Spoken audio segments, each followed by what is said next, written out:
તમારો નાનો દીકરો નિશાળમાં ભણતો હોય ને સ્કૂલમાંથી કોકની પેન્સિલ રબર કે ફૂટપટ્ટી લઈને આવ્યો હોય ત્યારે આપણે દીકરાને કેવું સમજાવીએ છીએ, બેટા આને ચોરી કહેવાય, ચોરી કરો ને તો જે ભગવાન લાકડીને શિક્ષા કરે.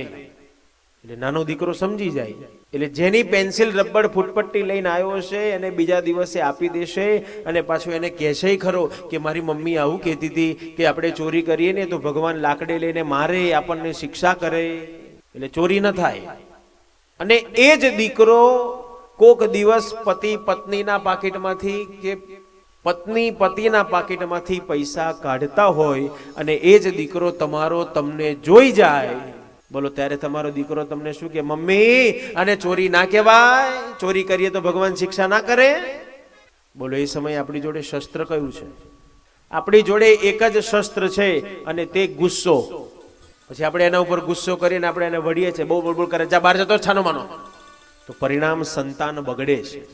એ સમયે એના ઉપર ગુસ્સો કરવાની જરૂર નથી, એને સમજાવવાની જરૂર છે, બેટા આને ચોરી ન કહેવાય, તારા પપ્પા કે મમ્મી આવશે ને પછી હું એમને કહી દઈશ.